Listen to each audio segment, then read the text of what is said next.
The trial for a man from Buckfield accused of killing his daughter enters its second day tomorrow. Trevor Averill is charged with depraved indifference murder and manslaughter in the death of his 2-month-old daughter, Harper, who died in July of 2020. News Center Maine's Raya Wooten shares what happened during day one in the courtroom and what comes next.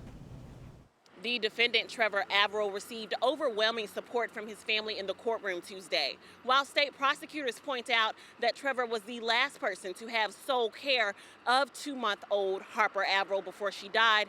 His defense attorneys insist that he is innocent. Trevor was a young, first-time father. It was a little scary at first. During opening statements, defense attorney Jim Hwanek describes the night of July 22, 2020, when 2-month-old Harper Averill was found unresponsive and limp on the couch, a life-altering event for both Trevor and the infant's mother.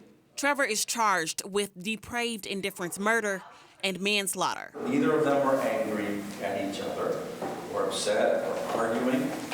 They had a pleasant day at camp. According to his lawyer, Trevor took his daughter's mother and their baby girl up to camp in Sumner with family the day before the child's death. The defense claims it was a normal day, explaining that when they returned home from camp, they fed Harper and put her to bed. Hwanek claims that Harper woke up for a regular feeding around midnight. He says Trevor changed her diaper on the couch and fed her as normal, but soon noticed that the infant was choking and struggling to breathe.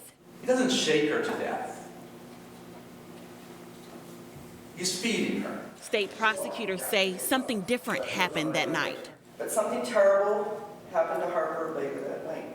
Assistant Attorney General Suzanne Russell says medical records show acute bleeding on Harper's brain, spine, and in her eyes, supporting the theory that at some point that night, the 2-month-old girl was shaken to death. After spending 4 days in the ICU, Harper died on July 26, 2020, when she was taken off life support. And the vessels in her brain were sheared. And that brain injury, within moments, left her with no ability to breathe, to see, to eat, to ever walk, to talk, or to live without medical intervention. Lawyers in this case estimate that the trial will take 2 weeks. In Auburn, Raya Wooten, News Center Maine.